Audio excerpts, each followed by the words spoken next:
भारत माता की, भारत माता की, इनकलाब, इनकलाब, वंदे वंदे। मंच पे मौजूद देश के बहुत ही सीनियर नेता और महाराष्ट्र के पूर्व मुख्यमंत्री शरद पवार साहब, सुप्रिया सुले ताई, मंच पे मौजूद इंडिया गठबंधन के सभी नेतागण और यहां पे इतनी भारी संख्या में आए हुए मेरे सभी प्यारे बहनों, भाइयों, माताओं, बुजुर्गों, बच्चों, आप सब लोगों को मेरा नमस्कार, सबको मेरा प्रणाम। दोस्तों, मैं दिल्ली से आया हूं आप लोगों के सामने झोली फैला के इस देश को बचाने की भीख मांगने के लिए। अभी थोड़े दिन पहले इन्होंने मुझे जेल से छोड़ा है। मोदी जी ने मुझे गिरफ्तार कर लिया था थोड़े दिन पहले एक झूठे केस में। जेल से सीधा यहीं आ रहा हूं, अपने लिए वोट मांगने नहीं आ रहा, देश को बचाने की भीख मांगने के लिए आ रहा हूं। सुप्रीम कोर्ट का धन्यवाद करना चाहता हूं। मुझे उम्मीद नहीं थी मैं इतनी जल्दी छूट जाऊंगा। सुप्रीम कोर्ट ने, यह करिश्मा था, चमत्कार था, ऊपर वाले का चमत्कार था। जो जो लोग ऊपर वाले पे यकीन रखते हैं, भगवान को मानते हैं, मैं तो मानता हूं, ये भगवान के किसी चमत्कार से कम नहीं था कि अचानक एक दिन सुप्रीम कोर्ट ने कहा केजरीवाल को 21 दिन की मोहलत दे रहे हैं, जाओ और जाके चुनाव प्रचार करो। मैं दिल्ली में एक दिन रोड शो कर रहा था, निकलने के बाद तो एक महिला कहती है, सर आपको भगवान ने भेजा है 21 दिन के अंदर बीजेपी की ऐसी तैसी करने के लिए। तो मैंने भी ठान ली है, ये 21 दिन मैं सोऊंगा नहीं, 24 घंटे, एक एक पल, एक एक सेकंड पूरे देश में घूम घूम के देश को बचाने का काम करूंगा और इनको निकालने का प्रयास करूंगा, लोगों को जगाने का काम करूंगा। इन्होंने मेरे को जेल भेज दिया। मैं मन में सोच रहा था मेरा कसूर क्या है, मेरे को क्यों जेल भेजा। मैं छोटा सा आदमी हूं, मेरी छोटी सी पार्टी है, 2 राज्यों में हमारी सरकार है, दिल्ली में, पंजाब में। ये तो बहुत ताकतवर लोग हैं, इनके पास तो इतनी सत्ता है, इतना पैसा है, फिर मेरे को जेल क्यों भेजा। मेरे को जेल इसलिए भेजा क्योंकि दिल्ली के अंदर मैंने गरीबों के बच्चों की शिक्षा का इंतजाम किया। मेरे को जेल इसलिए भेजा क्योंकि दिल्ली के अंदर मैंने गरीबों के सरकारी स्कूलों को शानदार बना दिया। मोदी जी उसको रोकना चाहते हैं। मोदी जी नहीं चाहते कि गरीबों के बच्चों को अच्छी शिक्षा मिले। मैं कहना चाहता हूं मोदी जी, मैंने दिल्ली में 500 स्कूल बनाए, आप 5000 स्कूल बनाओ, 50,000 स्कूल बनाओ देश में, तब आपका बड़प्पन है। केजरीवाल ने 500 स्कूल बनाए, आप उसको जेल में डाल के स्कूल बंद करा दो। ये तो छोटी सोच है, ये तो छोटी मानसिकता है। मेरे को जेल में क्यों भेजा?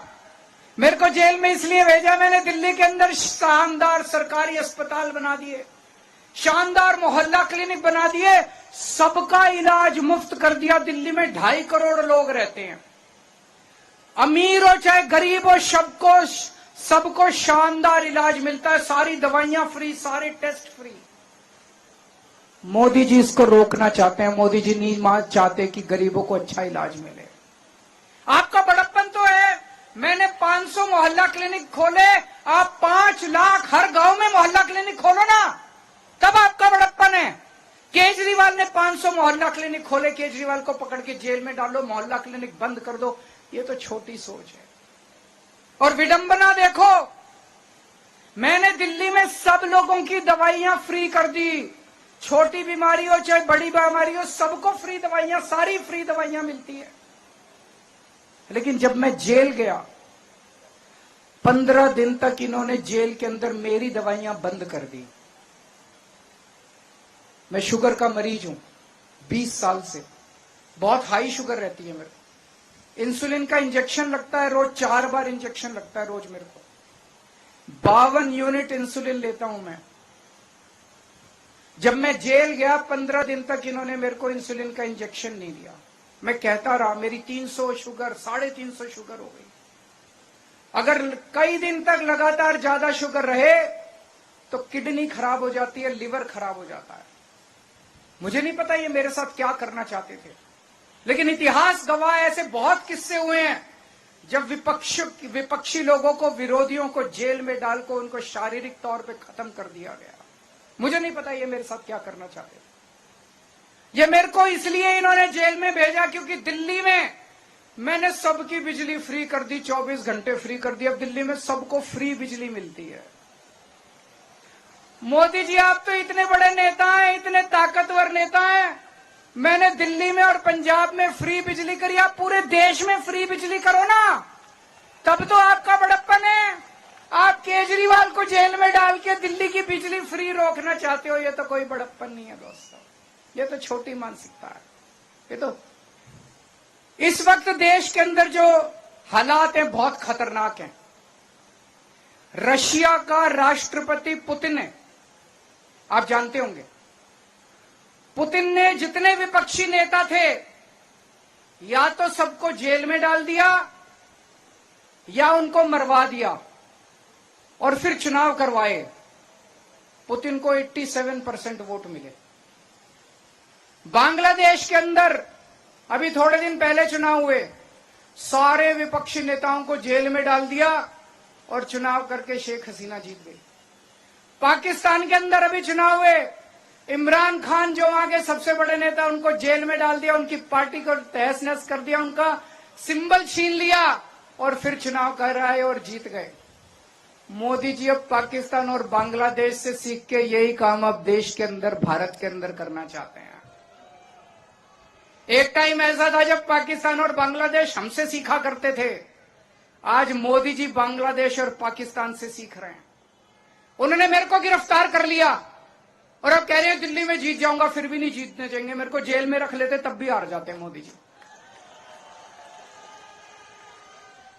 इन्होंने मेरे को गिरफ्तार कर लिया, मनीष सिसोदिया को गिरफ्तार कर लिया, सत्येंद्र जैन को गिरफ्तार कर लिया, कांग्रेस पार्टी के बैंक अकाउंट फ्रीज कर दिए। कांग्रेस पार्टी जो दूसरे नंबर की पार्टी है, उनके बैंक अकाउंट फ्रीज कर दिए और कहते हैं मैं चुनाव लड़ूंगा। अब आम आदमी पार्टी के बैंक अकाउंट फ्रीज करना चाहते हैं। शिवसेना को चोरी कर लिया, जो अभी संजय सिंह ने कहा, शिवसेना के 2 टुकड़े कर दिए, एनसीपी के 2 टुकड़े कर दिए, ममता दीदी के कितने मंत्रियों को गिरफ्तार कर लिया, स्टालिन के कितने मंत्रियों को गिरफ्तार। ऐसे चुनाव लड़ोगे और जीतोगे? ये तो कायर आदमी करता है, कायर है मोदी जी। अरे बहादुर हो तो आंख में आंख मिला के चुनाव लड़ो ना, सीधे सीना चौड़ा करके चुनाव लड़के दिखाओ। ये तो कायरों की निशानी है।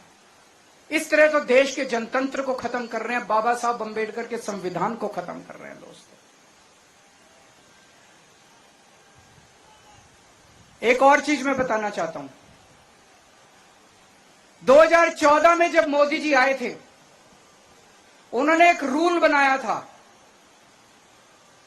उन्होंने रूल बनाया था कि बीजेपी में जो भी नेता 75 साल का होगा उसको रिटायर कर दिया जाएगा।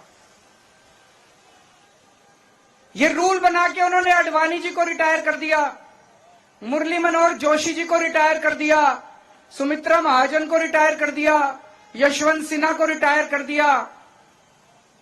अगले साल 17 सितंबर को मोदी जी 75 साल के हो रहे हैं।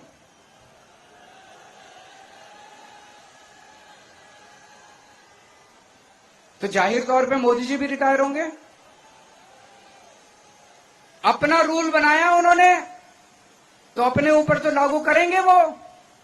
जब मैंने बोला थोड़े दिन पहले, पता नहीं आपने देखा कि नहीं देखा, मैंने थोड़े दिन पहले बोला कि अगली साल मोदी जी रिटायर होंगे और अमित शाह को प्रधानमंत्री बनाएंगे, तो सारे बीजेपी के नेता चढ़ गए, नहीं नहीं मोदी जी रिटायर नहीं होंगे, नहीं नहीं मोदी जी रिटायर नहीं होंगे।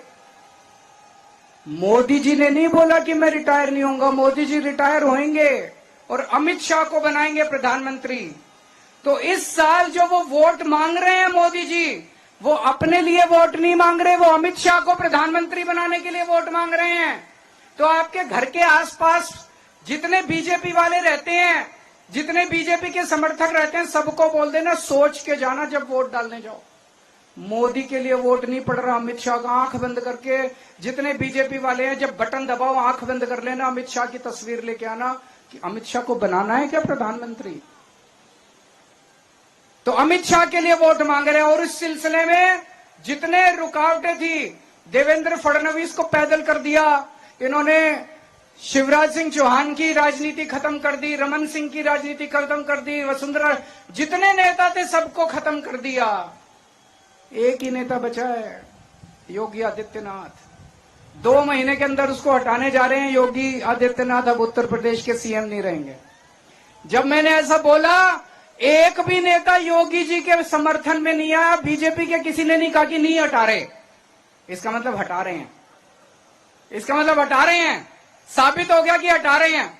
कल मैंने देखा योगी जी मेरे को गालियां दे रहे थे। मैं उनको कहना चाहता हूं, मैं तो आप ही के लिए बोल रहा हूं, मेरे को गाली देने से क्या होगा, अपने वालों को सलट लो, अपनी बीजेपी को सलट लो।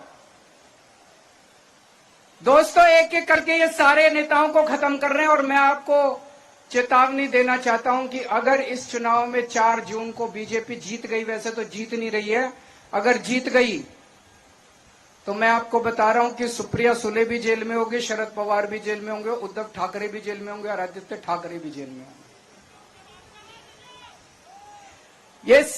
मैं आज तक मैंने जितनी पॉलिटिकल भविष्यवाणी की है सर, तो हमें मेहनत करनी पड़ेगी। थोड़े दिन रह गए, किसी भी हालत में हमें बीजेपी को जीतने नहीं देना है। और जिस तरह की गालियां दे रहे हैं प्रधानमंत्री जी, उन्होंने शरद पवार साहब को कहा भटकती आत्मा। ये कोई इतने सीनियर आदमी है, 84 साल के बुजुर्ग हैं। मोदी जी 74 साल के हैं, 10 साल सीनियर है उनसे। ऐसे किसी बुजुर्ग को कहना ठीक है क्या? प्रधानमंत्री को ऐसी भाषा अच्छी लगती है? उनको कहते हैं नकली शिवसेना, नकली संतान, ये अच्छी लगती है? ये तो पूरे महाराष्ट्र के मराठी मानुस की बेइज्जती का सवाल है। इस बार जब जाओ तो बटन दबा के उनको इस गाली का जवाब देना, जब वोट डालने के लिए जाओ आप। यहां के कैंडिडेट हैं बाले मामा, उनको रिकॉर्ड जीत आप लोगों को दिलवानी है। ज्यादा से ज्यादा वोट देके, बटन दबा के उनको वोट देना, रिकॉर्ड मार्जिन से उनको जिताना। लेकिन मैं आज महाराष्ट्र में उनके लिए तो वोट मांग ही रहा हूं। मैं महाराष्ट्र में आज आया हूं पूरे इंडिया गठबंधन के लिए वोट मांगने के लिए। एनसीपी का चुनाव चिन्ह ये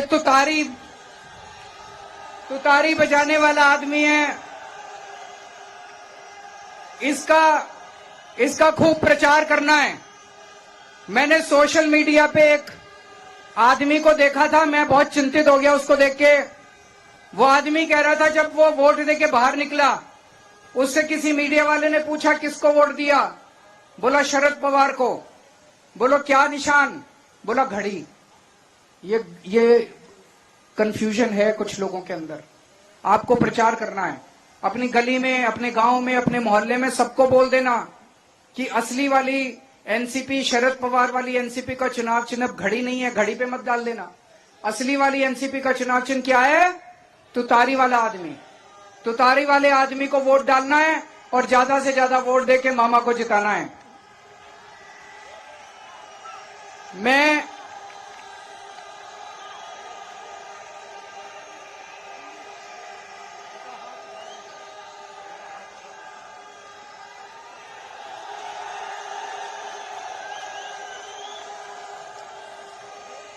21 दिन के लिए बाहर आया हूं। 2 तारीख को मुझे जेल वापस जाना है। 4 तारीख को नतीजे आएंगे। मैं जेल की सेल से नतीजे देख रहा हूंगा टीवी पे। पिछली बार महाराष्ट्र की 48 सीट में से 42 एनडीए गठबंधन को, मोदी जी के गठबंधन को मिली थी। इस बार 48 में से 42 इंडिया गठबंधन को मिलनी चाहिए।